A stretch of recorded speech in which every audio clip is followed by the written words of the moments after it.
सवाल लेकर कि ये जो अभी सारी सिचुएशन है, पाकिस्तान पर एक दबाव है आईएमएफ की जानिब से सब्सिडीज खत्म करने का, इस सारी सूरत हाल में इस तरह से मुमकिन होंगे? डॉक्टर साहब कैसे देख रहे हैं आप?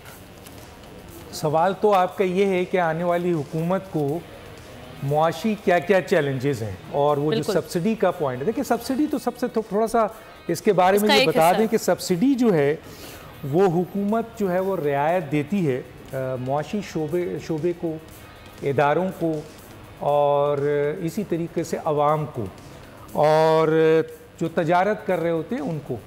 और ये सब्सिडी नक़द रकम की सूरत में भी दी जाती है, ये सब्सिडी आपके कर्ज़े माफ़ करके भी दी जाती है, ये सब्सिडी कर्ज़े में रियायत करके भी दी जाती है और ये सब्सिडी जो है वो बिला सूद कर्ज़ा भी दिया जाता है। तो मैं थोड़ी सी आपके व्यूवर्स की इत्तला के लिए दे दूं कि इमरान खान साहब के ज़माने में 2 अरब 90 करोड़ की सब्सिडी दी गई और उसमें 70% जो सब्सिडी थी वो पावर एरिया में थी। अब रही बात कि क्या क्या चैलेंजेस हैं, ये बहुत ही इंपॉर्टेंट सवाल है। मौजूदा हुकूमत जो जिस तरह बन रही है, एक चूचू का मुरब्बा नज़र आएगा आपको और उसको सबसे पहले जो उसका होगा वो होगा कि क्या वो हुकूमत जो चूचू का मुरब्बा होगी वो काम कर सकेगी इतने मुख्तलिफ़ किस्म के लोगों के और उनकी अलग मैनिफेस्टो के साथ ब्लैकमेलिंग होगी, जैसे कि हमने 2000 शहबाज शरीफ की हुकूमत में देखा। दूसरा जो इम्पोर्टेंट उनको फेस करना पड़ेगा वो आईएमएफ प्रोग्राम है कि आईएमएफ प्रोग्राम को क्या वो कर सकेंगे जो वादे करते हुए वो आ रहे हैं मौजूदा मुआशी सूरत हाल में। इसी तरह तजारती खसारा उनके लिए बहुत बड़ा मसला है। इस वक्त जो आपके 21 अरब 30 करोड़ का तकरीबन तजारती खसारा आ रहा है, कुछ लोग उससे भी ज़्यादा कह रहे हैं। अच्छा, मुल्की कर्जा जो इस वक्त है तकरीबन 60,000 अरब रुपए से ज़्यादा हो चुका है, ये बहुत बड़ा उनके मसला है।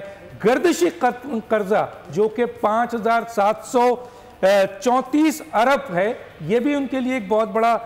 डॉलर का जो इस्तेहकाम था पिछले दिनों आपने देखा 20% वो गिरा है, उसको इस्तेहकाम रखना बहुत ही ज़रूरी हो जाता है। एनर्जी क्राइसिस है, टैक्स का कलेक्शन बहुत बड़ा उनके लिए होगा, बढ़ती हुई आबादी और उसी लिहाज से अफरात ज़र इस वक्त अफरात ज़र 39.18 है और बैरूनी कर्जा जीडीपी का 36.5 है।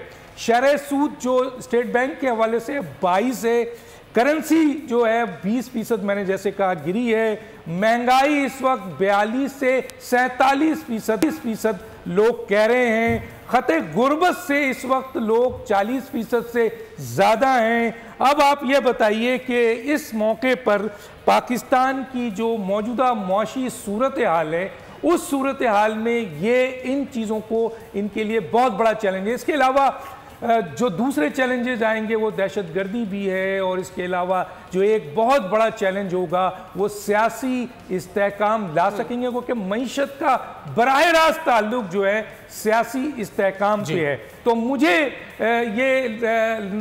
ये कहीं किसी के मंशूर में ये नहीं मिला कि रोड मैप क्या होगा और बहुत बड़े चैलेंजेस हैं और उस चैलेंजेस के हवाले से इन्होंने कोई होमवर्क किया हुआ है। ना ये वो 2002 है, ना ये 2008 है, ना ये 2013 है, ना ये 2018 है, ये 17 है और कि आप उसको इससे कंपैरिजन करें। इस वक्त जिस तरह मैंने चंद चीज़ें आपके सामने रखी हैं उसमें ये अहम तरीन चीज़ें हैं जो मौजूदा हुकूमत के लिए चैलेंजेस बनेगा। और मैं नहीं समझता जिस तरह से इलेक्शन हो रहा है, जिस तरीके से सियासी जमातों की मैच्योरिटी नज़र आ रही है, जिस तरह उनका अंदाज नज़र आ रहा है, जिस तरह उनकी मैनिफेस्टो देख रहे हैं, जिस तरह उनके नारे देख रहे हैं, जिन तरह उनकी धमकियाँ देख रहे हैं, जिस तरह उनकी लड़ाई देख रहे हैं कि पाकिस्तान का इलेक्शन 8 फरवरी का इलेक्शन जब होगा उसके बाद शायद पाकिस्तान में सियासी इस्तेहकाम एक बहुत बड़ा मसला होगा और उसके साथ साथ